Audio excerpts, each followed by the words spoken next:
সিদ্ধ বাবাজি মহারাজ সারা জীবন তার সেবক তাকে সেবা করেছেন। বাবাজি মহারাজ যখন অপ্রকট হবেন, নাম সিদ্ধ মহাপুরুষ, তখন তার সেবককে ডেকে বললে, কিরে, আমার জন্য ঘর ছেড়েছিস, দেহ সুখ ছেড়েছিস, সারা জীবন সেবা করেছিস, কিছু চেয়ে নে, আমি তো বিদায় নিচ্ছি।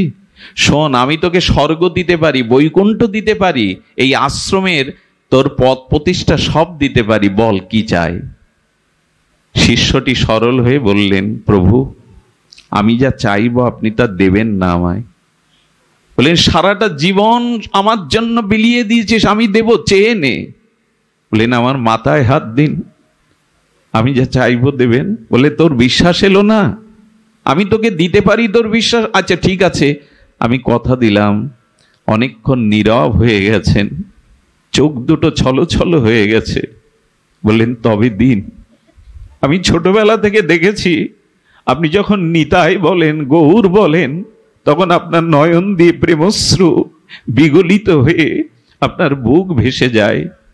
আমাকে ওইটাই দিন, আমি যেন নিতাই বললে, গৌর বললে চোখে জল আসে। আমি যখনই নিতাই বলবো, গৌর বলবো, যেন আমার চোখে প্রেমশ্রু বিগলিত হয়, আমার হৃদয় দ্রবীভূত হয়। আমাকে এই দিন। বাবাজি মহারাজ নীরব হয়ে তাকিয়ে আছে, মুখে কোনো কথা নেই। অনেকক্ষণ পর একটা নিঃশ্বাস ছেড়ে বলল, রে, আমার যা কিছু সম্পদ সব চেয়ে নিলি, আমার যা কিছু ছিল তুই নিয়ে নিলি, যা। আজ থেকে নিতাই বললে তোর চোখেও প্রেমশ্রু আসবে, বিগলিত হবে হৃদয়।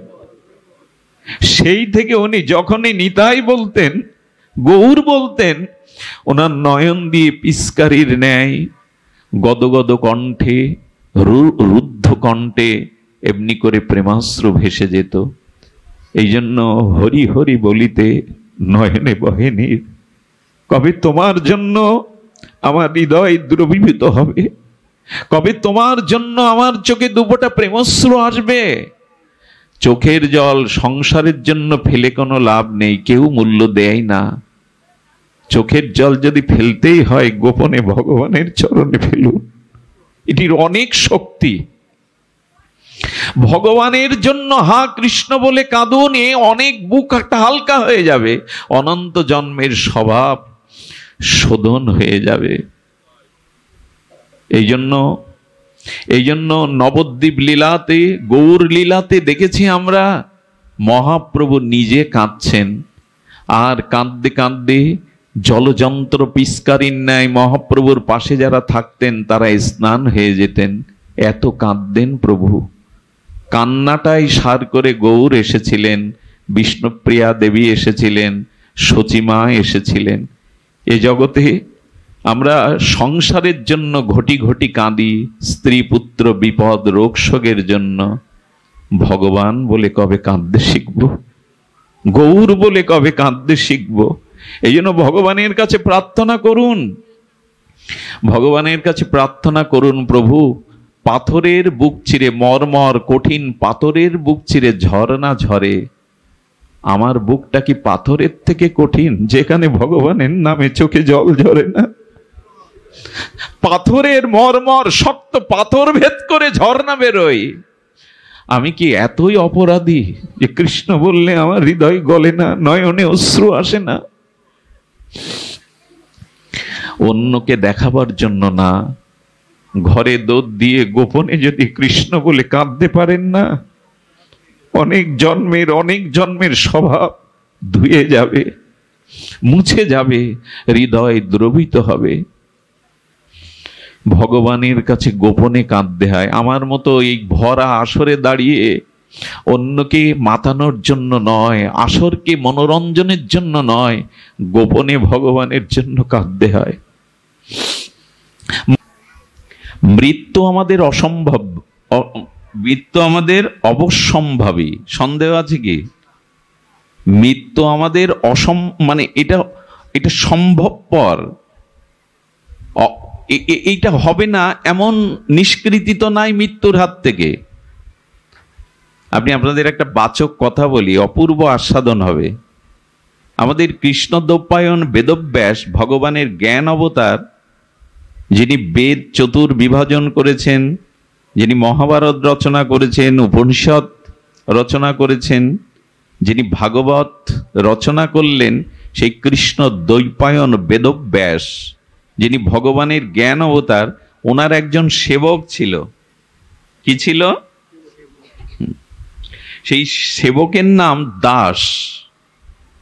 তো সেই দাস সেবক হঠাৎ একদিন ব্যাসদেবের কাছে প্রশ্ন করছে, গুরুদেব, আমার মৃত্যু কবে একটু বলে দিতে পারতেন? আমার মৃত্যু? ব্যাসদেব বললেন, কি বলছেন উনি? মানুষের যে কোনো মুহূর্তে মৃত্যু হতে পারে, আর প্রতিক্ষণেই তো মানুষ তার আয়ু ক্ষয় হচ্ছে, মৃত্যু হচ্ছে। মৃত্যু একদিনে হয় না। একটা মানুষের 50 বছর আয়ু, যদি তার 30 বছর আয়ু বয়স হয়ে থাকে, তবে সে 30 বছরের মৃত আছে, বাকি 20 বছর। মানুষ একদিনে মরে না, প্রতিক্ষণে মরে, একদিনে শেষ হয়। বোঝা গেল? আমার বয়স যদি 50 হয়, আমি যদি বর্তমান 40-এ পড়ে থাকি, আমি 40 বছরেরই মৃত, 10 বছরটা বাকি আছে। অর্থাৎ মৃত্যু প্রতিক্ষণে, প্রতি মুহূর্তেই হচ্ছে। বুঝতে পারি না। কেমন জানেন? ইলেকট্রিসিটি পাখাটা যদি খুব দ্রুত ঘোরে, দূর থেকে বোঝা যায় ঘুরছে। আপনি আমি বসে আছি না, এই পৃথিবীটা 1060 মাইল বেগে ঘুরছে, এত দ্রুত ঘুরছে। আপনি আমি ভাবছি বসেই আছে, আমরা ঘুরছি না, কিন্তু পৃথিবীটা খুব দ্রুত ঘুরছে।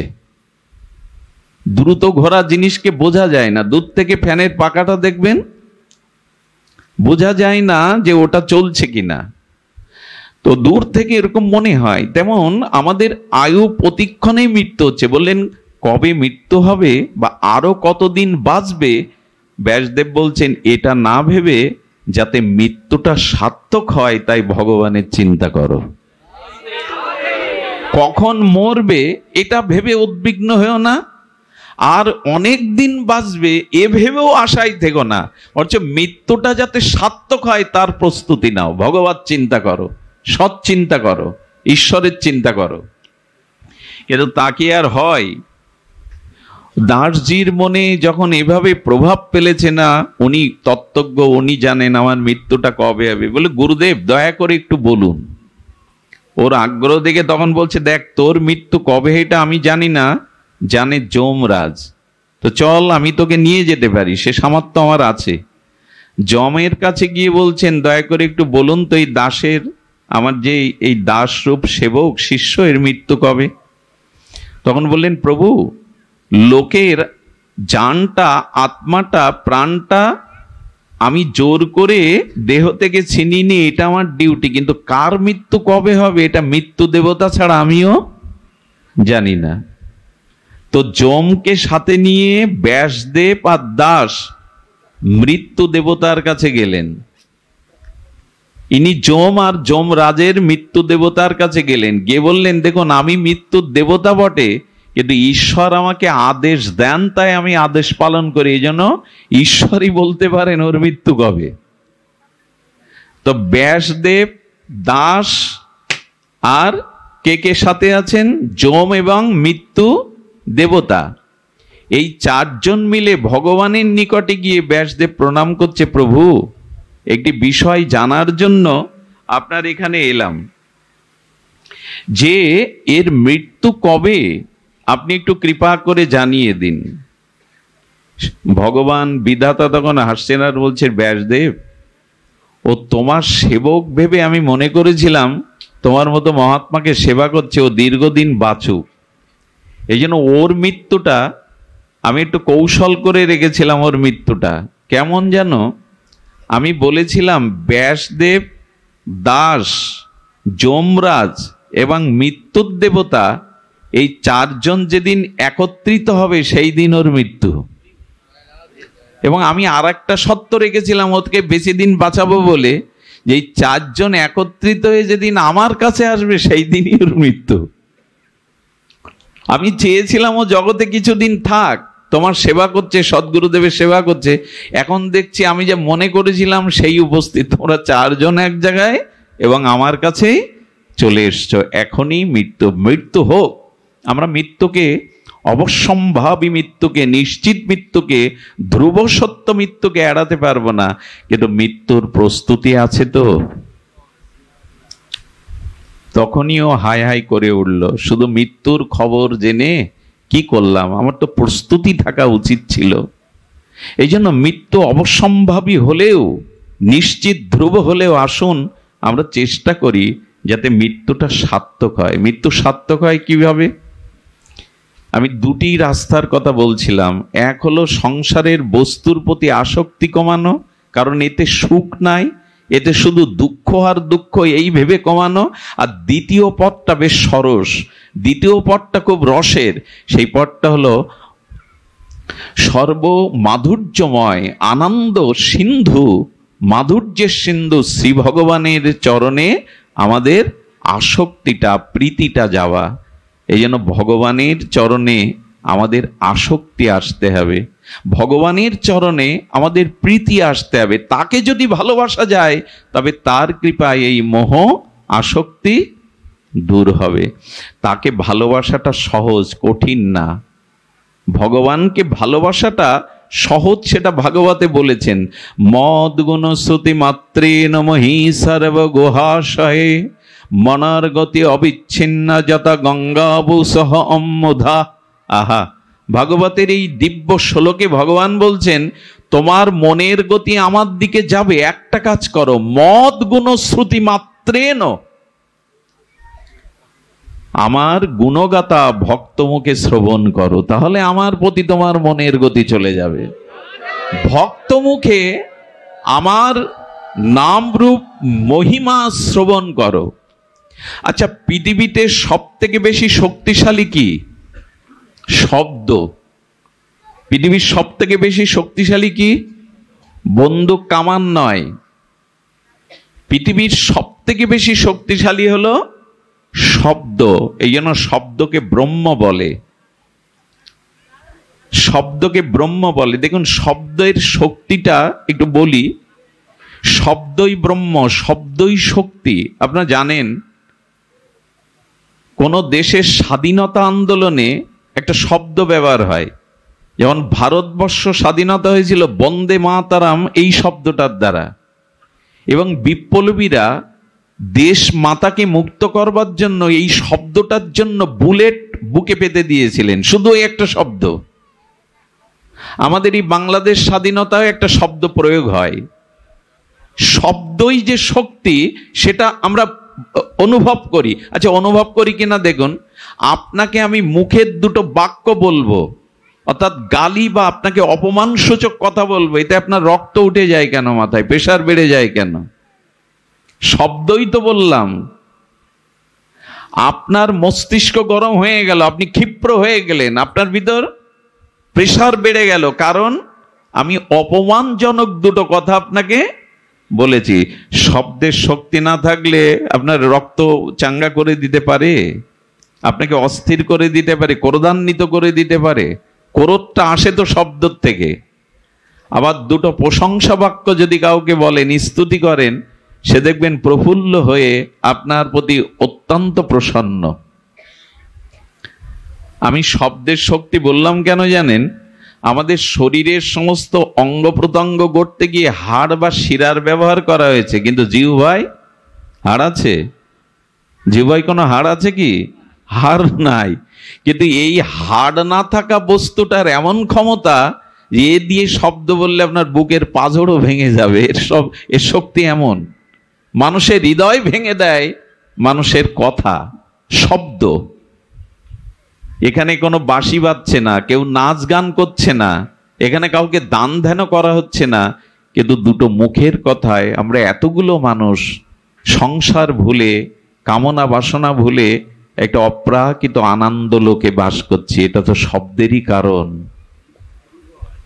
জিহ্বায় হাড় নাই, কিন্তু এত শক্ত, আপনার হাড় পাঁজর ভেঙে দেবে। কথা এমন জিনিস, 20 বছর আগে করা একটা অপমান মানুষ 20 বছর পরেও ভুলতে পারে না। কথার এমন সব শক্তি।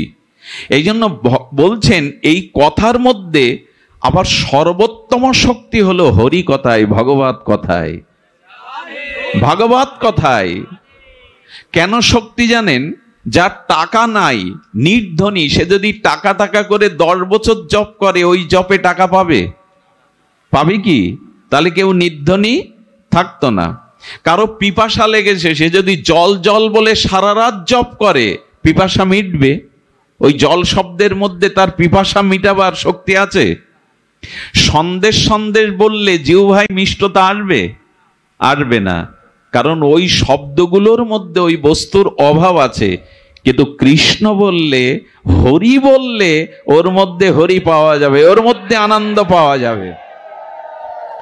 কারণ টাকা শব্দের মধ্যে টাকা নাই, জল শব্দের মধ্যে জল তৃষ্ণা নিবারণকারী শক্তি নাই, কিন্তু হরির শব্দের মধ্যে, কৃষ্ণ শব্দের মধ্যেই কৃষ্ণ আছে।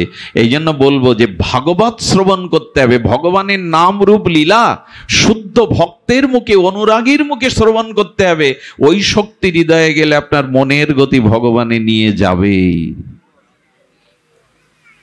নিয়ে যাবে। অনেকটা ট্রেনের ইঞ্জিনটা, প্রথম ইঞ্জিনের বগিটা যেদিকে যায়, পেছনের আর 50টা বগি যায় কিনা? অতগুলো মানুষ চলে যাচ্ছে।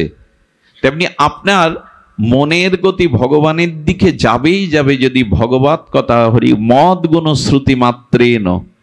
যদি আপনার কর্ণ দিয়ে ভগবানের নাম রূপ লীলা কথা প্রবেশ করে, আপনার মনের গতি ছুটবে। নদী যেমন বহুদূর সাগরে গিয়ে মিশে, না হলে তার শান্তি নাই, তেমন হরি কথা কর্ণ দিয়ে গেলে আপনার মনের গতি ভগবানের দিকে যাবেই যাবে।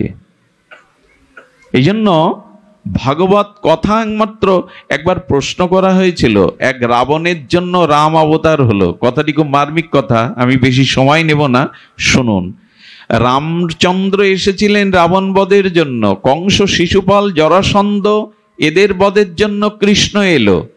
হিরণ্যকশিপুর এলেন, নরসিংহদেব এলেন হিরণ্যকশিপুরকে বধ করার জন্য। আচ্ছা, মহাপ্রভু এলেন জগাই মাধায়ের উদ্ধারের জন্য। এখন প্রতি ঘরে ঘরে, প্রতি মহল্লাতেই রাবণ আছে, কংস আছে, জরাসন্ধ আছে। এখন কোন ভগবান আসবে এদের বধ করে সমাজে শান্তি প্রতিষ্ঠা করতে? এ প্রশ্ন জাগে না? গোবিন্দ বলেছেন যে যখন যখন ধর্মের গ্লানি হবে, তখন আমি অবতীর্ণ হয়ে সাধুদের পরিত্রাণ করব। শ্লোকটি সবার মুখস্থ, তাই না? ইয়াদা ইয়াদা হি ধর্মস্য গ্লানি, এটা আমরা বলি। কিন্তু যদি প্রশ্ন করা হয়, এখন কি অধর্ম হচ্ছে না জগতে? এখন কি আসরিক শক্তি বেড়ে যায়নি? এখন কি রাবণ কুম্ভকর্ণ আগে একটা ছিল, এখন তো ঘরে ঘরে তৈরি হয়েছে রাবণ কর্ণ। ভগবান তুমি এখন কোথায়? ঘুমাচ্ছ? তুমিই তো কথা দিলে যে যখনই ধর্মের গ্লানি হবে সাধুদের পরিত্রাণের জন্য আমি অবতীর্ণ হব। এখন কি ধর্মের গ্লানি হচ্ছে না? এখন কি সাধুদের প্রতি অত্যাচার হচ্ছে না? এই অশুদ্ধের বধ করবার জন্য, অধর্মকে নাশ করবার জন্য তুমি কোথায়? ভগবান বললেন আমি কলিতে অবতার হব, কলির একেবারে শেষে। কলির অবতার কে? কল্কি। সে কখন আসবে? একেবারে কলির শেষে। এর মধ্যে কলির কোনো অবতার নাই। তো যদি তাই হবে, তোমার এই গীতার বাক্য এখন কোথায় প্রতিফলিত হবে? আমরা তো পড়ে আছি এই অবস্থার মধ্যে। গোবিন্দ তখন বললেন আমি অবতার হব, আর সেই অবতার হব ভাগবত রূপে। জগতে ভাগবতের অক্ষর রূপে, রসব্রহ্ম রূপে আমি অবতার হব। আমি শরীরধারী অবতার, রামকৃষ্ণ এদের মতো না হলেও আমি ভাগবত অক্ষর রূপ ব্রহ্ম অবতার হব। হয়ে কি করব জানো? এই প্যান্ডেলের মধ্যে আমার মতো অনেক আসরিক প্রবৃত্তি মানুষ আছেন, আমার মতো যারা। তো ভগবান বললেন আমি এই অক্ষর রূপ শব্দ শক্তি দিয়ে, আমি অক্ষর রূপ ব্রহ্ম হয়ে মানুষের কর্ণ দিয়ে হৃদয়ে গিয়ে তার যে অসুরত্ব পাশবিকতা আছে ওটা নাশ করে আমি সেই আসরিক অশুভ অসুরত্ব শক্তি নাশ করে আমি তাকে প্রকৃত মানুষ করে তুলব। আমি জানি না শ্রীকৃষ্ণ কটা অসুর বধ করেছেন, কিন্তু কৃষ্ণ লীলা ভাগবত শুনে কত অসুর যে মানুষ হয়ে গেছে, এটা এই ছোট্ট জীবনে আমি অনেক দেখেছি। কত রাবণ কত কংস যে মানুষ হয়ে ভগবতের পথে এলো, এটা আমি এই জীবনেই দেখেছি, ভাগবত শুনে, ভাগবত শ্রবণ করে। এই জন্য গোবিন্দ এবার শব্দ ব্রহ্মরূপী ভাগবত রূপী অবতীর্ণ হয়েছেন। এই শব্দাবলী হৃদয়ে গেলে মানুষের পশুত্ব চলে যাবে, অসুরত্ব চলে যাবে। দেখুন না, এখানে আমরা একত্রিত বসেছি, এখন আমাদের মধ্যে কোনো বিজাতীয় ভাবনা আসছে না। এর কারণ ভাগবত অক্ষর রূপে আপনার মধ্যে প্রবেশ করছে, শক্তি রূপে। এই জন্য ভগবানের অনন্ত মাধুর্য লীলা কথা শ্রবণের মাধ্যমে আমাদের চিত্ত, আসুরত্ব, পাপবৃত্তি, অপরাধ বৃত্তিগুলো ভগবানই অক্ষর রূপে হৃদয়ে গিয়ে আমাদের হৃদয় পরিচ্ছন্ন করে দেবেন, আসরিক ভাবটাকে নষ্ট করে দেবেন। এই জন্য আপনাদের কাছে অনুরোধ, যেখানে বিশুদ্ধ সাধু সঙ্গে হরিকথা হয়, সেই হরিকথা কর্ণ পেতে উৎকর্ণ হয়ে শ্রবণ করুন। এই শ্রবণের মাধ্যমেই আমাদের চিত্ত বৃত্তি সংশোধিত হবে। তবে হরিকথা শ্রবণ করতে হবে চিত্ত দিয়ে, শুধু বুদ্ধি, মন, কর্ণ না, চিত্তের মধ্যে আমাদের স্বভাব লুকানো থাকে। এই জন্য হরিকথা যতক্ষণ শুনি ততক্ষণ ভালো, এখান থেকে উঠে গিয়ে আর মনে থাকে না। তার কারণ কি? রাবণ বারবার বাণ মেরে রাবণের 10 মাথা ছেদন করছে, কিন্তু কিছুক্ষণ পর মাথা আবার, শুনেছেন না রামায়ণে, যতবার রঘুপতি রামচন্দ্র বাণ ছুটছে ওর মাথা কেটে দিলে মানুষ বাঁচে, কিন্তু রাবণের মাথা আবার। বিভীষণের দিকে তাকিয়ে রাবণ বলছে, কি এই তো রাবণ বধ হবে না, যার মস্তক কেটে দিলে আবার মস্তক সৃষ্টি হয়, আমি তাকে বধ করব কি করে? বিভীষণ বললেন, প্রভু ওর বাণটা মারতে হবে নাভিতে, নাভিতে বাণ মারলে রাবণ নিহত হবে, তুমি নাভিতেই বাণ নিক্ষেপ করো। এইটি সাংকেতিক তত্ত্ব আছে। তত্ত্বটা হলো মানুষের মোহ থাকে নাভিতে। মোহ কোথায় থাকে? আর এই মোহ কেটে দিলেও আবার রাবণের মাথার মতো। এখানে যতক্ষণ শুনি ততক্ষণ ভালো থাকি, আবার সংসারে ফিরে গিয়ে পূর্বের স্বভাব জেগে ওঠে, মোহ আবার যতবার মাথা কাটবে আবার জেগে উঠবে। বিভীষণ বললেন, মানুষের মূল মোহ থাকে চিত্তে, ওই চিত্তকে সংশোধন করতে হবে, ওই চিত্ত মাঝে হরিকথা দিতে হবে। বুদ্ধির দ্বারা, মনের দ্বারা, কানের দ্বারা না, চিত্ত মাঝে। যে কি করে বোঝায় বলুন তো? ওই যে গালা, কাঠের ওপরে একটা লাল গালা দিয়ে স্বর্ণকাররা অলংকার করে, আর যখন অলংকারটা তুলে নেয় তখন গালাতে ছাপ থেকে যায়। ওই ছাপটা মুছতে গেলে কি করতে হবে? তেমনি আমাদের অনন্ত জন্মের ভোগ বাসনার ছাপ মনে না, চিত্ত মাঝে আছে, ওইখান থেকেই মোহটা উৎপত্তি হয়। আপনাকে একটা কাজ করতে হবে, ওই চিহ্নটা মুছতে গেলে আরেকটু আগুনের তাপ দিয়ে দেন গালার উপরে, তাহলে যেটা আঁকানো আছে, ডিজাইন করা, ওটা গলে সমান হয়ে যাবে। তাই হরিকথা সাধুমুখে হৃদয়ে দিতে দিতে হৃদয়টা যখন দ্রবীভূত হবে, গলে যাবে, বিগলিত হবে, তখনই পূর্বে স্বভাব নষ্ট হয়ে আপনার মধ্যে প্রেমময় স্বভাব জেগে উঠবে। গালাতে হবে, হৃদয় বিগলিত করতে হবে। এই জন্য শুনুন, হরি নাম করে হরিকথা শুনে যদি চিত্ত বিগলিত না হয়, জানবেন স্বভাব সংশোধন কিছুটা ভালো লাগবে, কিন্তু সংশোধন হবে না। এই জন্য চিত্তকে বিগলিত করতে হবে। কিভাবে হরিনাম করতে হবে? বলছেন, হরিনাম করতে করতে, হরিকথা শুনতে শুনতে যদি গায়ের লোমগুলো খাড়া দিয়ে ওঠে, প্রতিটা রক্তের মধ্যে সেই ভগবত প্রেম, ভগবত অনুরক্তি, অনুরাগ উচ্ছ্বসিত হয়ে ওঠে, আর যদি তোমার চোখে জল আসে, বিন্দু বিন্দু অশ্রু ঝরে হরিনাম হরিকথাতে, তো আর যদি তোমার হৃদয় বিগলিত হয়, দ্রবীভূত হয়। আচ্ছা, তামা দিয়ে পত্র লিখতো আগে, পুরানো দিনে তামার উপরে লেখা পেতেন না? তো শক্ত তামাতে কি লেখা যায়? আসলে তামাটা তাপ দিয়ে যখন নরম করা হতো, তখন ওর উপরে একটা ছাপ দিয়ে দেয়া হতো। যেমন প্লাস্টার করতে গিয়ে একটা দাগ টেনে দিলেন নরম অবস্থায়, ওই দাগটা বহুদিন থাকবে, কিন্তু প্লাস্টার শুকিয়ে গেলে আর দাগ দিতে পারবেন? ঠিক তদুপরি আমাদের হৃদয়টা কঠিন হয়ে গেছে, গলাতে হবে, ওটা গলাতে হবে। এই গলানোই একমাত্র হরিকথা, হরি নামে হয়। আমি বেশি দূরে না গিয়ে বললেন কিভাবে হরিকথা, কিভাবে হরিনাম করলে আমাদের চিত্ত বিগলিত হবে, নয়নে অশ্রু আসবে, আর আমার দেহ মনে অলৌকিক চিন্ময় দিব্য পুলক জাগবে। যদি এভাবে হরিনাম নিতে পারেন তবে হবে কেমন? গৌরাঙ্গ বলিতে হবে পুলক শরীর, কই হয় না তো? হরি হরি বলিতে নয়নে বহে নীর। কিভাবে নাম করতে হবে জানেন? আহা, আমি আপনাদের একটু কথা বলি। আজকাল নামযজ্ঞ, ওই ফরিদপুর অঞ্চল, আপনাদের এই অঞ্চলে ভাঙা অঞ্চল, নামযজ্ঞ 7 দিন 5 দিন 72 প্রহার হয়। হোক সেটা নামযজ্ঞ, কলিযুগের যুগধর্ম, কিন্তু নাম কিভাবে নিতে হয় সেটা বলে দিয়েছেন আচার্যরা। সেটা গোস্বামীগণ বলেছিলেন। বললেন অনুসংকীর্তনম শব্দটি দিয়েছেন সুখদেব গোস্বামী ভাগবতে। কি শব্দ বলা হলো? অনু উৎসর্গে, মানে পেছনে। অনুসংকীর্তনম, কারো পেছনে থেকে হরিনাম করতে হবে, তবে হরিনাম কাজ দেবে। শব্দটার দিকে ধ্যান দিন। অনু মানে পশ্চাতে থেকে হরিনাম করতে হবে। কার পেছনে হরিনাম করলে, কার পেছনে থেকে হরিনাম করলে হরিনাম কাজ করবে? দুঃখের বিষয়, আজকের নামযজ্ঞগুলোকে নামের স্বরূপকে বিকৃত করা হচ্ছে। নামের যে স্বরূপ তাকে বিকৃত করা হচ্ছে। কার পেছনে দাঁড়িয়ে আমি নাম করব? অনু অর্থাৎ পশ্চাৎ সংকীর্তনম। এই শব্দটি সুখদেব গোস্বামীর, মানে পেছনে নাম করতে হবে, সামনে একজনকে দাঁড় করিয়ে। কাকে? তো সামনে দাঁড় করিয়ে কি হিন্দি গানের সুরে, সামনে হিন্দি গানের সুর রেখে চটুল সুরে নাম করব? পাকিস্তানের কাওয়ালি সুরে নাম করব? এইগুলোই তো চলছে এখন নামের আসরে, এইগুলোই তো চলছে।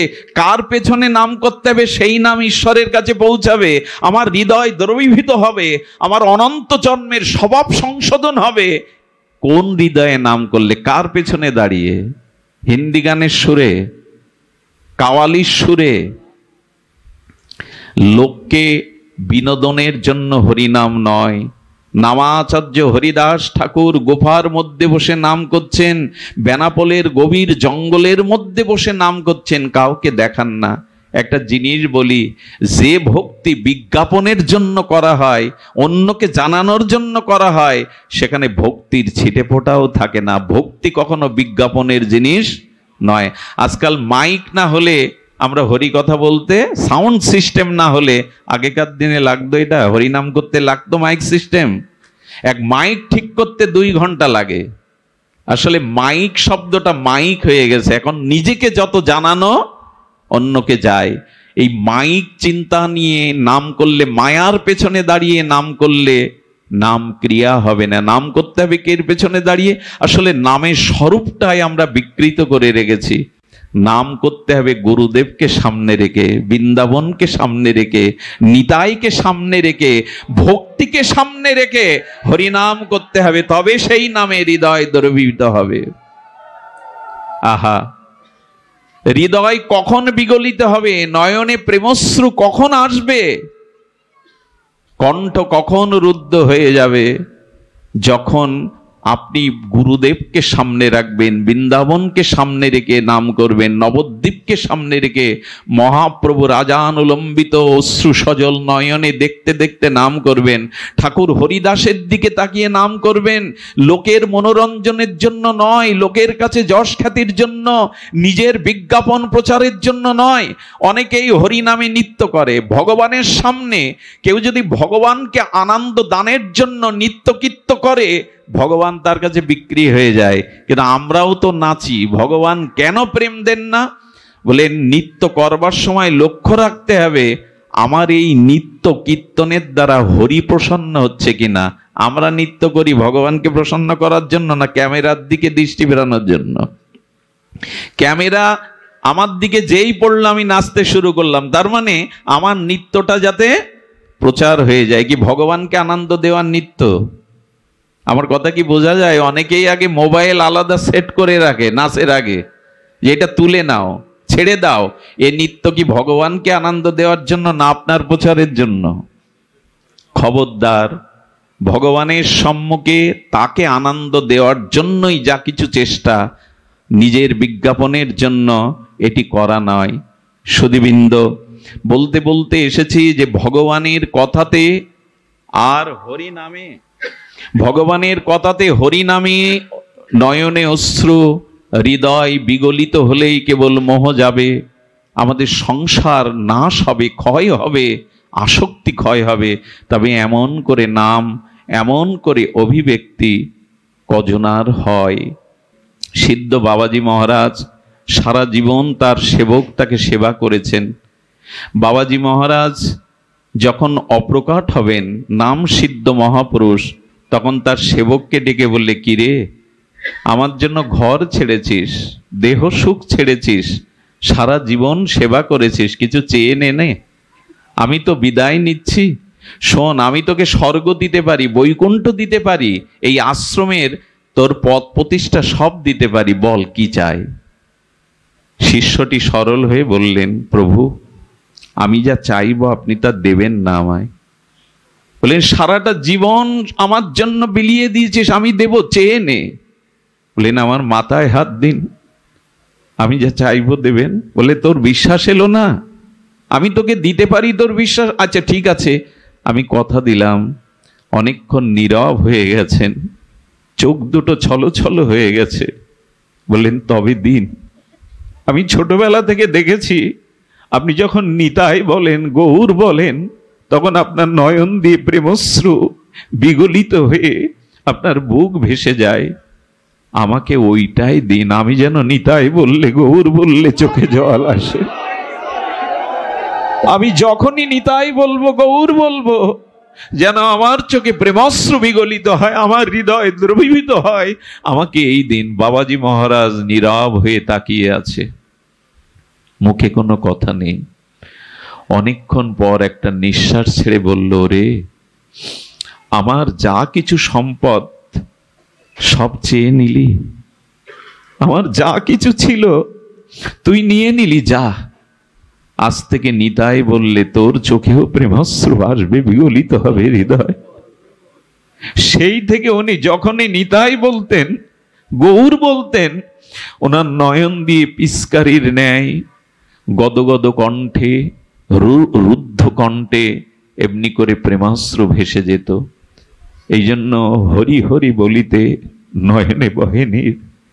কবে তোমার জন্য আমার হৃদয় দ্রবীভূত হবে, কবে তোমার জন্য আমার চোখে দুপোটা প্রেমশ্রু আসবে। চোখের জল সংসারের জন্য ফেলে কোনো লাভ নেই, কেউ মূল্য দেয় না। চোখের জল যদি ফেলতেই হয়, গোপনে ভগবানের চরণে ফেলুন, এটির অনেক শক্তি। ভগবানের জন্য হা কৃষ্ণ বলে কাঁদুন, এ অনেক বুক একটা হালকা হয়ে যাবে, অনন্ত জন্মের স্বভাব শোধন হয়ে যাবে। এই জন্য নবদ্বীপ লীলাতে, গৌর লীলাতে দেখেছি আমরা, মহাপ্রভু নিজে কাঁদছেন, আর কাঁদতে কাঁদতে জলযন্ত্র পিস্কারির ন্যায় মহাপ্রভুর পাশে যারা থাকতেন তারা স্নান হয়ে যেতেন, এত কাঁদতেন প্রভু। কান্নাটাই সার করে গৌর এসেছিলেন, বিষ্ণুপ্রিয়া দেবী এসেছিলেন, সচিমা এসেছিলেন। এ জগতে আমরা সংসারের জন্য ঘটি ঘটি কাঁদি, স্ত্রী পুত্র বিপদ রোগ শোকের জন্য। ভগবান বলে কবে কাঁদতে শিখব, গৌর বলে কবে কাঁদতে শিখব। এই জন্য ভগবানের কাছে প্রার্থনা করুন, ভগবানের কাছে প্রার্থনা করুন, প্রভু, পাথরের বুক চিরে, মর্মর কঠিন পাথরের বুক চিরে ঝর্ণা ঝরে, আমার বুকটা কি পাথরের থেকে কঠিন, যেখানে ভগবানের নামে চোখে জল ঝরে না? পাথরের মর্মর শক্ত পাথর ভেদ করে ঝর্ণা বেরোয়। আমি কি এতই অপরাধী যে কৃষ্ণ বললে আমার হৃদয় গলে না, নয়নে অশ্রু আসে না?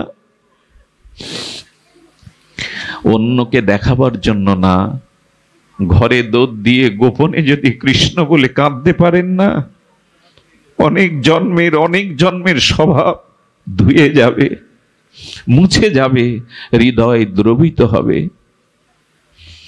ভগবানের কাছে গোপনে কাঁদতে হয়। আমার মতো এই ভরা আসরে দাঁড়িয়ে অন্যকে মাতানোর জন্য নয়, আসরকে মনোরঞ্জনের জন্য নয়, গোপনে ভগবানের জন্য কাঁদতে হয়। মহাপ্রভু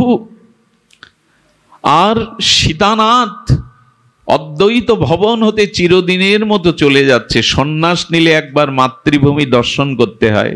ধ্যান দিয়ে শুনুন, মহাপ্রভু এসেছেন, নিত্যানন্দ প্রভু আর মহাপ্রভুকে পথ ভুলিয়ে, বৃন্দাবনের পথ ভুলিয়ে তিনি এনেছেন নবদ্বীপে।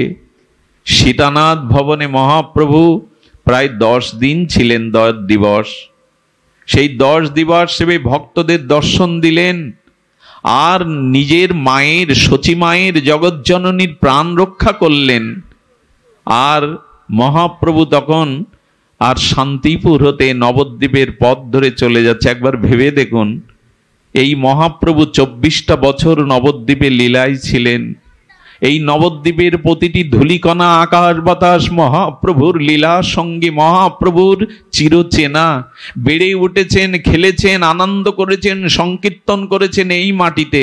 প্রভু আজ বিদায় নিচ্ছেন, আর বিদায় বেলা প্রভু বলছেন আর নবদ্বীপ কখনো দেখা হবে না। কারণ সন্ন্যাসী একবার মাতৃভূমিতে আসতে পারে, দ্বিতীয়বার আসতে পারে না। মহাপ্রভু নবদ্বীপের ধুলোর দিকে তাকিয়ে বলছেন, তোমার বুকে কত খেলেছি, তোমার বুকে কত অঙ্গ, এই ধুলি অঙ্গে মেখেছি। হে ধুলি, হে নবদ্বীপের ধুলি, আর তোমাদের সাথে আমার খেলা হবে না, অঙ্গে মাখা হবে না। সুরধনী ভাগীরথী গঙ্গার দিকে তাকিয়ে মহাপ্রভুর চোখ দিয়ে গঙ্গা ঝরছে, আর বলছে কত তোমাতে অবগাহন করেছি, সন্তরণ করেছি, সাঁতার কেটেছি সাথীদের নিয়ে। হে গঙ্গা, আর তোমার বুকে কখনো সন্তরণ হবে না। তোমার বুকে আর এমনি করে সখাদের নিয়ে জলকেলি করতে পারবো না। বিদায় ভাগীরথী গঙ্গা, বিদায় নবদ্বীপের মাটি।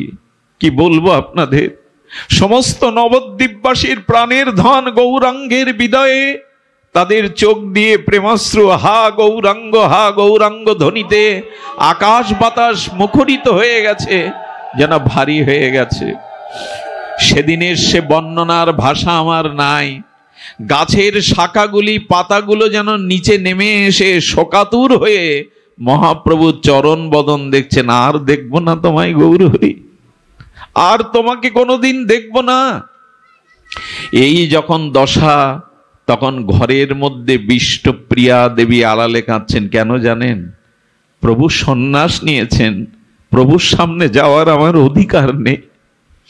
প্রভু যে রমণী মুখ দেখবে না, স্ত্রী মুখ দেখবে না। বিষ্ণুপ্রিয়া ঘরের কোণে বসে যখন কাঁদছেন, একজন এসে বলছেন, কি রে অবাগিনী, সবাই পতিত পাবন লীলাতে তাকে দর্শন করে উদ্ধার হলো, কেবল তোর অনুমতি নেই। প্রিয়া তখন মনে মনে বলছেন, আমার প্রাণনাথ সারা জীবনের মতো চলে যাবে, আর নবদ্বীপে আসবে না।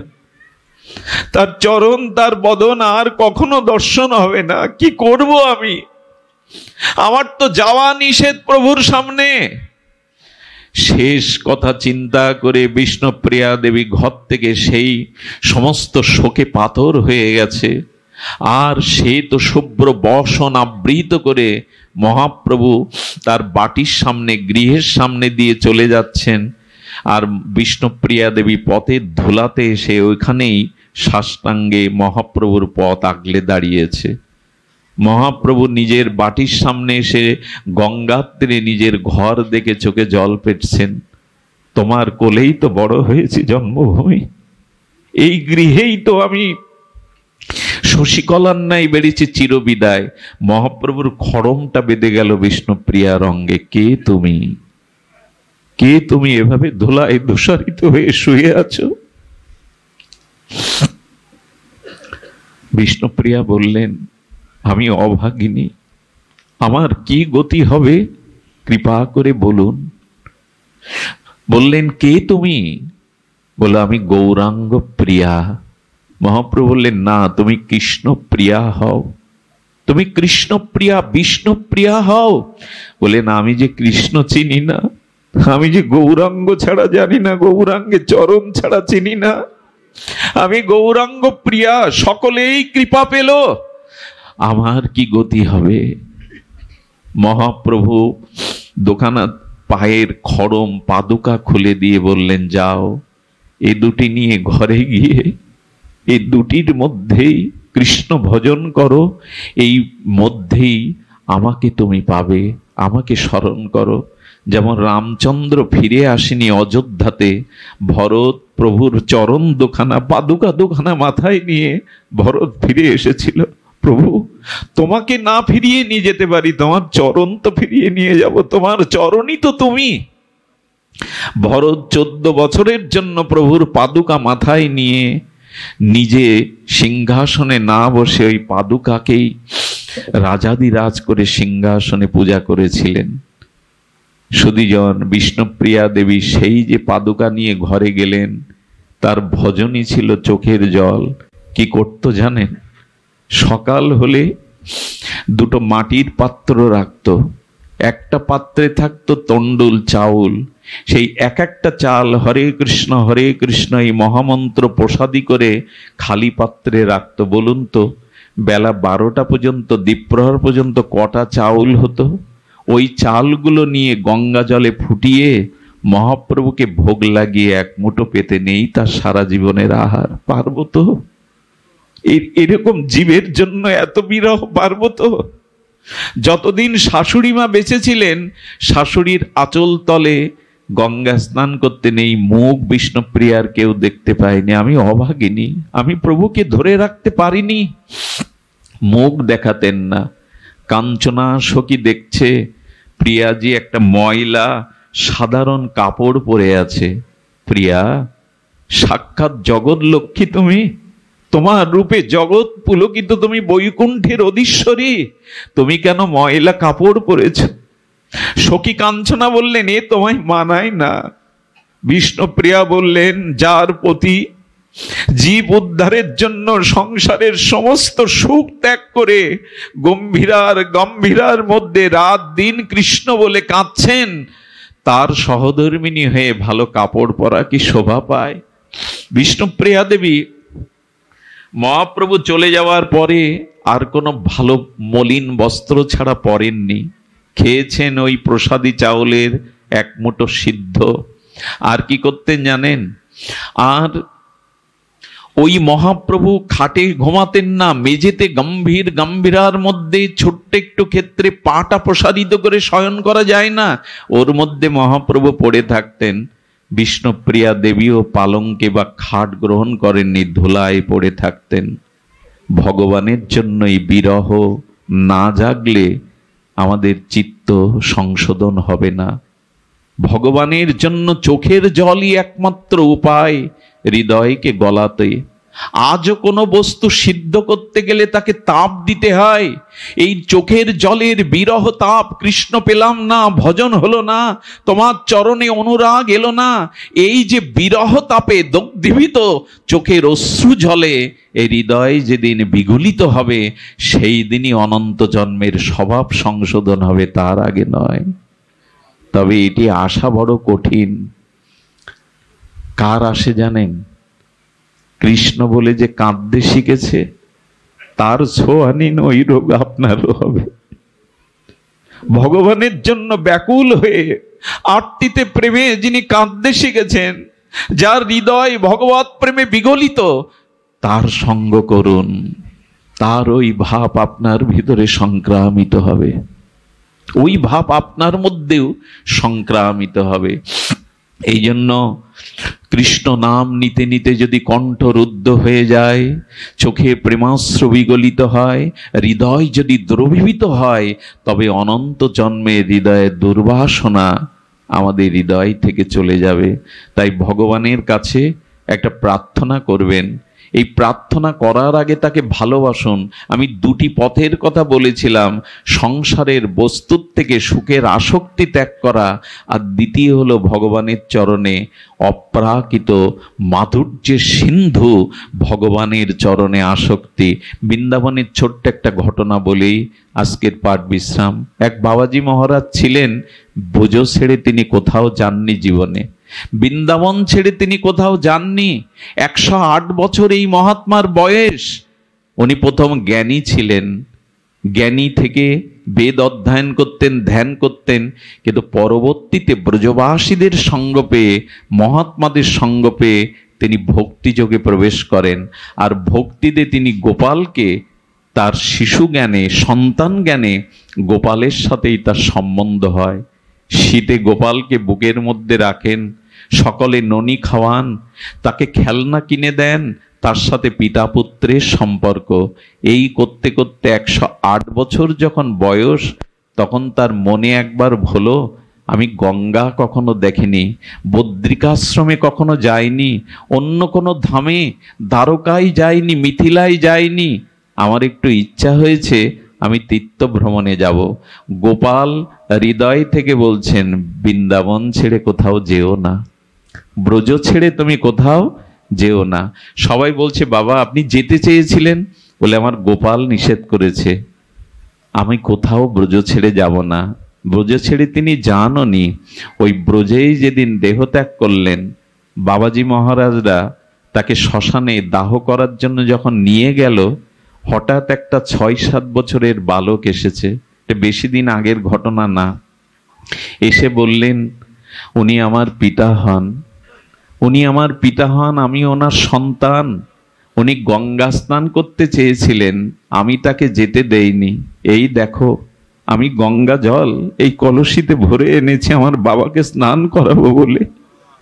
সেই গঙ্গা জল দিয়ে ওনার পিতাকে স্নান করাচ্ছেন, চোখের জলে স্নান করিয়ে চন্দন পরিয়ে দিলেন, মালা পরিয়ে দিলেন, দিয়ে তাকে চিতায় দিয়ে মুখাগ্নি করে চোখের জলে কাঁদতে কাঁদতে আর বালকটা অদৃশ্য হয়ে গেল। ওইখানের যারা ছিলেন তারা বলছেন, আমাদের মাথা কি খারাপ হয়ে গেছে, বাবা তো বিবাহ করেননি, 108 বছরের সন্ন্যাসী, ওনার 108 বছরের বয়সের কখনো 6 বছরের সন্তান নাই, কে এই ছেলেটা, আমাদের মাথায় কেন এই বুদ্ধি এলো না? গোবিন্দ যেন বললেন, আমি তোমাদের বুদ্ধিকে মোহ করে রেখেছিলাম বাবার কাজ করব বলে। গঙ্গা স্নানে আমি তাকে যেতে নিষেধ করেছিলাম ব্রজ ছেড়ে, তাই আজ গঙ্গা স্নান করিয়ে তাকে মুখাগ্নি করে পুত্রের দায়িত্ব পালন করলেন। ওদের বুঝতে দিলেন না ভগবত মায়ায়। চলে গেলে তখন হায় হায় করে বললেন, বাবা কত বড় ভাগ্যবান তুমি, যাকে পুত্র রূপে ভালোবেসেছিলে। এ জগতের পুত্র পিতামাতার অনেকেই মৃত্যু কামনা করে জানেন, বুড়োটা না মরলে সম্পত্তি পাচ্ছি না, হাসপাতালের বেডে ভর্তি করে দিয়ে আসে, আর খোঁজ রাখে না। আজ পিতামাতাও জঞ্জাল হয়ে গেছে অনেকের কাছে। কিন্তু ভগবানকে যদি ভালোবাসতে পারেন পুত্র জ্ঞানে, এই দেখুন উনি মুখাগ্নি করে গেলেন, উনি গঙ্গা জলে তাকে স্নান করিয়ে গেলেন। ভগবান যার দায়িত্ব নেয়, সে দায়িত্ব 16 আনায় উনি পালন করেন। তাই যার যেখানে শূন্যতা আছে, ব্যথা আছে, ওখানে ভগবানকে বসান। উনার থেকে আপন কেউ হবে না জগতে, এই জন্য ভগবানকে ওই স্থানে বসান। আজ পুত্র রূপে এসে গঙ্গা জলে স্নান করিয়ে তিলকমালা রচনা করে আজ তার মুখাগ্নি করে গোবিন্দ নিজ দায়িত্ব পালন করলেন। এই জন্য সংসারকে ভালোবেসে আমরা কিছুই পাইনি, পাবো না। সংসারের স্ত্রী পুত্রের প্রতি দায়িত্ব আছে, পালন করুন, কিন্তু আসক্তি রেখে নয়। আসক্তিটা রাখলে কষ্ট পেতে হবে, বন্ধন মুক্তি হবে না। যদি অনুরাগ আসক্তি থাকে, তবে ভগবানের চরণেই যেন থাকে। আর এই কথা যেন বলতে বলতে যেতে পারি হরিদাসের মতো, প্রভু সারাটি জীবন শুধু এই প্রার্থনা, অন্য কোনো প্রার্থনা নাই, যেন মৃত্যুর সময়, শেষের সময়, অন্তিম সময় আমি হরিদাসের সুরে সুর মিলিয়ে বলতে পারি, নয়নে হেরিব তোমার ও চন্দ্র বদন। প্রভু আমার শেষের সময়, অন্তিম সময় এই প্রার্থনা করো, স্ত্রী পুত্র প্রিয়জনের কারো মুখ যেন না দেখি, যেন তোমার মুখখানা, তোমার কমল বদনখানা আমার নয়নে ভেসে আসে। নয়নে হেরিব তোমার ও চন্দ্র বদন। বদনে আর কি বলছেন, হৃদয়ে ধরিব তোমার ওরাঙ্গা চরণ। প্রভু মৃত্যুর সময় যদি শক্তি তৃপ্তি না থাকে, যেন মনে মনে তোমার চরণ দোখানা হৃদয়ে ধারণ করতে পারি। বদনে আর বদনে উচ্চারিব শ্রীকৃষ্ণ চৈতন্য নাম। প্রভু, মৃত্যুর সময় বাড়ি আমার, গাড়ি আমার, সন্তান আমার, স্ত্রী কোথায়, পুত্র কোথায়, কুটুম্ব কোথায়, যেন এই শব্দ আমার মুখে না আসে, আমি যেন তোমার নামটি বদনে নিতে পারি। শ্রীকৃষ্ণ চৈতন্য, শ্রীকৃষ্ণ চৈতন্য, এই নাম যেন আমার বদনে না আসে। দেখুন, মানুষ মৃত্যুর সময় বলে, স্ত্রী তুমি কোথায়, বড় খোকা কোথায়, মেজ খোকা কোথায়, তোদের কি হবে, এদের কথা ভাবে, কিন্তু নিজে ভাবে না আমার মৃত্যুর পরে আমার কি গতি হবে। এই জন্য নিজের গতির জন্য প্রার্থনা করুন, অন্তিম সময়ে যেন ভগবান তোমার চরণকে হৃদয়ে ধারণ করতে পারি, তোমার কমল বদনকে নয়ন ভৃঙ্গে যেন আস্বাদন করতে পারি, আর জিহ্বায় যেন কৃষ্ণ চৈতন্য বলতে বলতে এ জীবন গতি হয়। আজ এই প্রার্থনা রেখে আপনাদের সর্বাঙ্গীন মঙ্গল কামনা করে হরিকথার বিশ্রাম রেখে আমি চিরকৃতজ্ঞ। দাদার নাম কি? বিপ্লবদা বর্ধন। দাদার নাম কি? হ্যাঁ, জয় শ্রী রাধে। আমাদের দাদার নাম কি? অমল গোস্বামী পাদ। এখানে তিনি আচার্যপাদ। তার কথা রক্ষার্থে, বিপ্লবদার কথা রক্ষার্থে আমরা আপনাদের এই গ্রামে এসেছি। এসে ভালো লাগলো, আপনাদের স্নিগ্ধ, আপনাদের হরিকথার ব্যাকুলতা আমি বড় প্রীত হয়েছি। অসুস্থ শরীর থাকলেও, ক্লান্ত থাকলেও আমি বড় আনন্দ পেয়েছি আপনাদের সান্নিধ্যে। তো আজকের এই অনুষ্ঠান যাদের জন্য, যে গ্রামবাসীরা এমন একটি পল্লী প্রান্তরে এমন একটি মহৎ অনুষ্ঠানের আয়োজন করেছেন, যাতে অনুষ্ঠান সর্বাঙ্গ সুন্দর হয়, শ্রী গোবিন্দ চরণে অর্পিত হয়। আপনারা সবাই একটু হাত তুলে প্রার্থনা জানাবেন যাতে তাদের অনুষ্ঠান স্বয়ং সম্পন্ন হয়। আর ফরিদপুর থেকে, ভাঙা থেকে, মকসেদপুর থেকে, ট্যাকেরহাট থেকে, কত দূর থেকে, আমাদের আশেপাশের গ্রাম থেকে যারা এসেছেন, আমি তাদের চরণে আবারও দণ্ডবাদ প্রণতি জানাই। কষ্ট স্বীকার করে এসেছেন।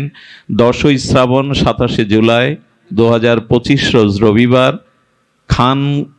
খানখানাপুরে তেঁতুলতলা রাজবাড়িতে পাঠ আছে, আপনারা সকলে নিমন্ত্রিত। জয় শ্রী গুরু প্রেমানন্দে, গৌর হরি বল। প্রসাদের আয়োজন আছে। চলো বৃন্দাবন ধাম,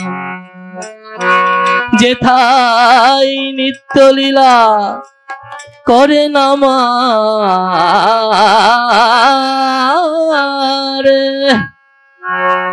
নিত্য লীলা করে নামার মদন মোহন শ্যাম। একবার বলো রাধে রাধে নাম, হরি বল। চলো বৃন্দাবন ধাম, একবার বলো রাধে রাধে নাম, চলো বৃন্দাবন ধাম। যেখানে নিত্য লীলা করে নামার, নিত্য লীলা করে নামার, নিত্য লীলা করে নামার মদন মোহন শ্যাম। একবার বলো রাধে রাধে নাম, চলো বৃন্দাবন ধাম।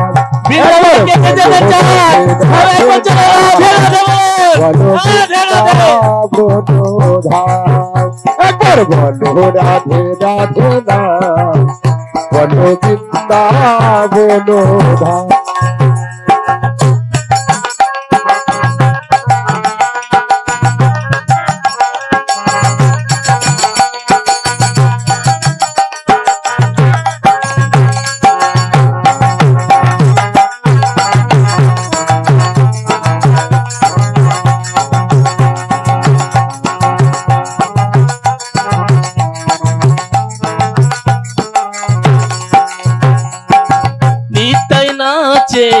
ওরে গৌর নাচে দুটি বাহু তুলে, জগাই নাচে মাধাই নাচে, হরি হরি বলে, হরি বল হরি বল। নিতাই নাচে গৌর নাচে দেখো দুটি বাহু তুলে, আমার জগাই নাচে মাথায় নাচে হরি হরি বলে। প্রেমানন্দে নাচে দেখো হরি বল। প্রেমানন্দে নাচে দেখো, প্রেমানন্দে নাচে দেখো, রাম বলো রাম, এবার বলো রাধে রাধে নাম, চলো বৃন্দাবন ধাম। এবার বলো রাধে রাধে নাম, চলো বৃন্দাবন ধাম।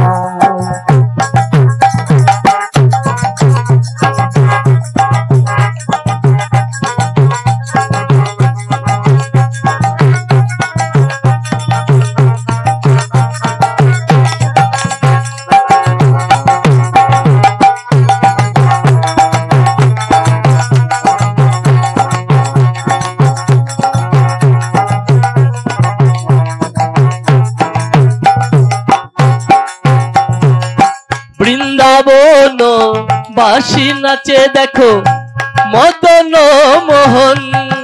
এখানে যারা সব উপস্থিত তারা কিন্তু সবাই এখন বৃন্দাবনবাসী, এটা নববৃন্দাবন।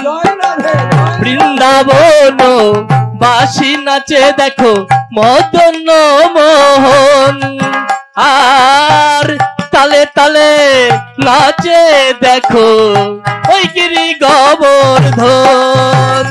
বৃন্দাবন বাসী নাচে মদন মোহন, তালে তালে নাচে দেখো গিরি গোবর্ধন। বৃন্দাবন বাসী নাচে দেখো মদন মোহন, আর তালে তালে নাচে দেখো গিরি গোবর্ধন। বৃন্দাবনের পাখিরা সব,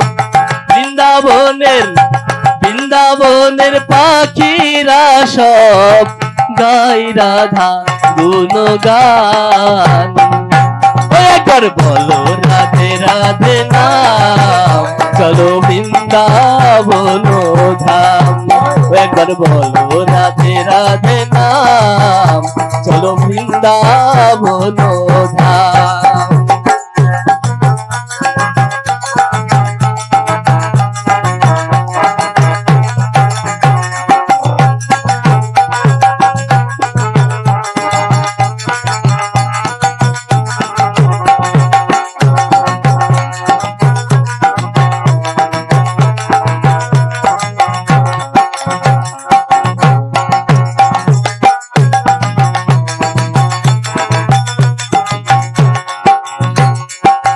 বিজয় ধীবর বলছে দেখো নাচে নর নারীগণ, আর যমুনার ধারে ধারে তমালের বন।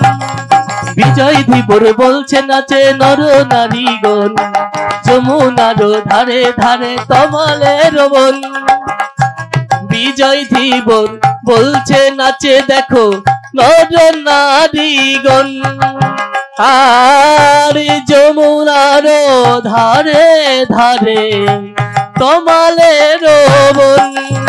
আমি শ্রীমতী রাধিকার পায়ে, শ্রীমতী রাধিকার পায়ে জানাই কোটি কোটি প্রণাম। একবার বলো রাধে রাধে নাম, চলো বৃন্দাবন ধাম। একবার বলো রাধে রাধে নাম, চলো বৃন্দাবন ধাম। রাধা রানীকে, রাধা রানীকে,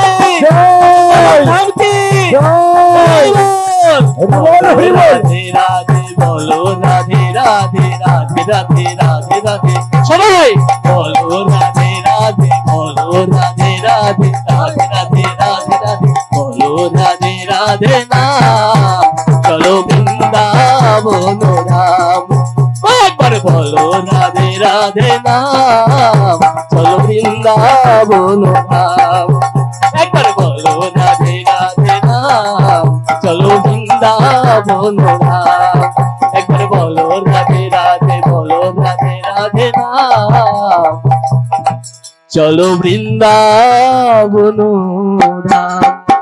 রাধা রানী কি, বৃন্দাবন ধাম কি, বৃন্দাবনের ভক্তবৃন্দ কি, আজকের ভাগবত পাঠ কি, ভাগবত আসরে যত ভক্তবন্ধু আছে তাদের কি জয় জয় রাধা কৃষ্ণ প্রীতি প্রেমানন্দে।